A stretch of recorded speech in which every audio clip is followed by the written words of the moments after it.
Yo, what's up guys, it is Dozerbob here. As you may know, I completed this keycap challenge, the Gulag keys. It says 7,480 even though it says 7,460. At the time, I forgot I needed to make a new guild bank to put all my mats. So that's why it says 460, 7460. But I did farm up the 7480 on the stream before I started opening up the keys. As you see right here, there's 0 keys in my bank or in my personal bags. It was kind of rough to end it off because after each pull I had to like vendor. I stopped using the potion of luck because it was filling my bags too quickly. But I would say I accumulated about 300 plus hours of farming up the Vale Eternal Blossoms for all these keys. These keys are like about I think the 3% drop rate. I'm not sure if they dropped during pre-patch. That's a big assumption. Here's all the mats I have accumulated over here, and with all this gold I made about 224k gold raw. And here's all my wind wall mats, my wind wall, and I do have other mats. I think I have a Dronic, not Dronic dust, but spirit dust. Foods, as you see, ghost iron ore, trillium ore, and you see right here I do have quite a few of each material, Mr. material, like over like 1,000, 2,000, or hell even 3,000. Once it gets to spirit dust, it's pretty crazy, about like 7,000 or 8,000 spirit dust, and yeah, it's just pretty wild. I actually never thought I would have completed this. Because it took me since like mid-January, and I've been farming it casually. There has been people that have been farmed up 5,500 keys in less than 2 weeks. But I didn't want to get too burnt out of the Vale because I know that I'll be coming back to the Vale eventually for getting more mats, like for the new Tome Illusion called the Tome Illusion Pandaria. You do need a lot of those Pandaria gems. And I did not want to do anything with the herbs quite yet because it was a bit too close to comfort for the glyphs, because I was going to make a bunch of glyphs and other stuff, but there were some, I knew there were some, they're going to like change up the glyphs when pre-patch dropped. I think I did this like a week or two ahead of time. And here's all the like spirits of harmony, and here's all the shock crystals I had. And what I did with all these mats right here, these I just basically vendored all these foods. And by vendoring all these foods, I made about like 15 to 17k gold raw. Because at the time it's 150 gold per stack, and I think when pre-patch dropped, I got less. I would have get less than that, because they nerfed a lot of good vendor flips or vendoring ways to make gold. Okay, now we're going to be talking about the windwall cloth. What you can do is you can make the windwall cloth into windwall bolts. It takes about, I believe, 4 or 5 windwall cloth to make into one windwall bolt. And what you can do with that windwall bolt, you can make them into the Imperial Silk daily, and there's a Celestial Cloth daily. And there's if you guys don't see it, it says right there, accelerated Celestial Cloth and Song of Harmony. That's a way to bypass the cooldown, but I don't think it gives you doesn't give you an item that you can learn the daily. But it just gives you the Imperial Silk, which you could possibly use it for making either royal satchels or potentially some transmog, which I'll be showcasing here in a little bit. See, this is what I was talking about, the Song of Harmony. You need the 3 bolts of windwall cloth, and 3 spirits of harmony to actually make it into that. And here's another thing you could possibly make into spell thread, which they used to go for quite a bit, for like a couple hundred gold. And here we can start talking about transmog that you're able to make, that assuming it's going to go for quite a bit when pre-patch. I sold some during pre-patch already for like about 200-300 gold. And they take about like 4 to 6 windwall cloths, so we're just going to go through each individual top one. Here the rows, let's go over to the bracers and get the bracers on there, and let's go to the belt and just try to get a full set. And it's actually kind of a decent set.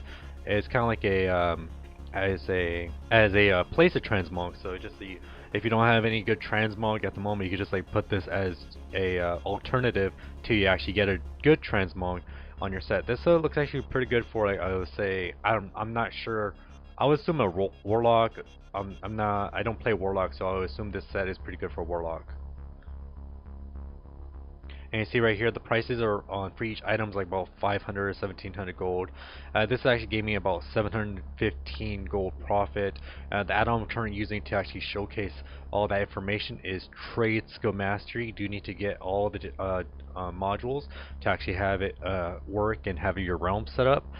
Make sure you get the one made by the author, the creator.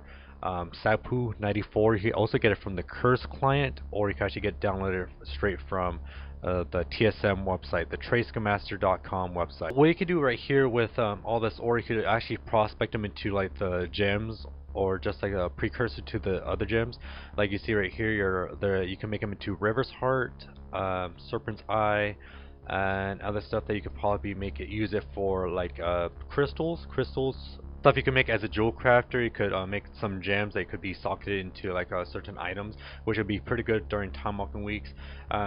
As right here, as you see, what's going to happen is I'll be showcasing that you could make about 2 pets. There's one pet called the Jade Owl, which usually goes for like about 1,000 to about 1,500 gold a piece. It doesn't take a lot of mats. I think it's like 3 and 3.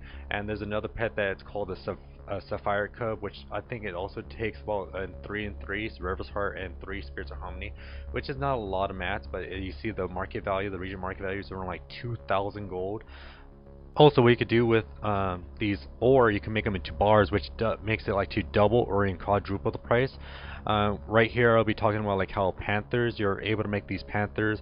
If you're a jewel crafter, you have to do this reputation over at the Archidon. It's, I think, the reputation Jade Cloud Serpent over on the east side of Jade Serpent, the Jade Serpent area in the midst of Pandaria.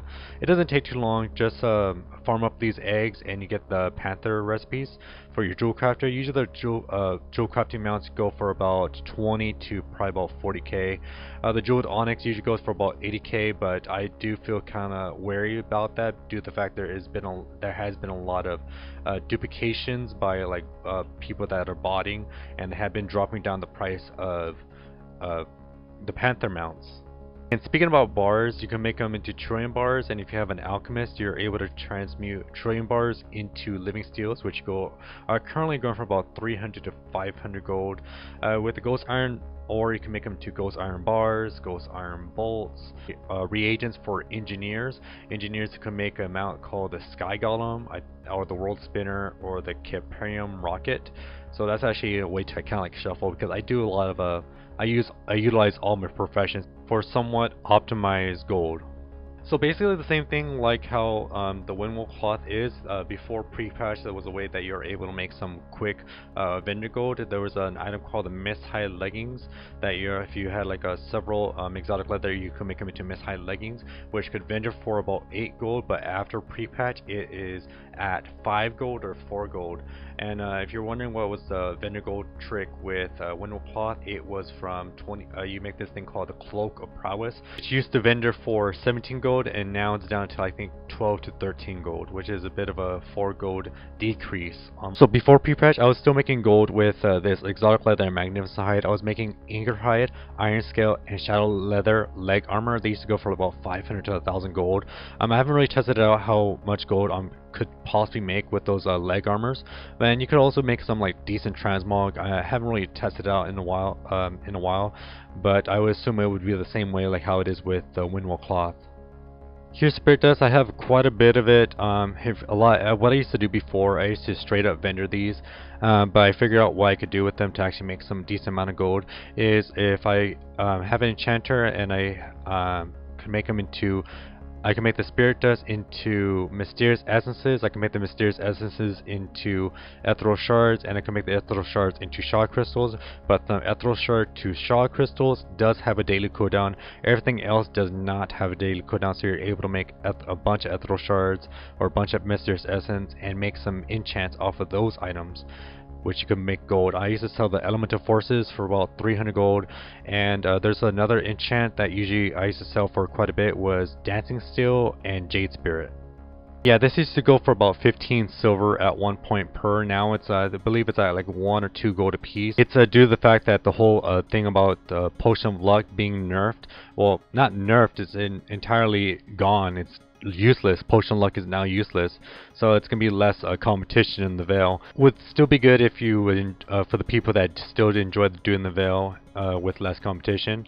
Ever since the whole thing about the pre-patch is all talking about the potion of luck being gone, a lot of people have been dumping the golden lotus on the AAH for like under 15 or 10 gold a piece, but they don't realize if you have an alchemist and you have a transmutation spec, you're able to make the golden lotus, and if you have any of those gems from jewel crafting that you would prospect, you could actually make them into like a river's heart or I believe it's a sun radiance and the other stuff that you would need to use for the Tome of the Illusions.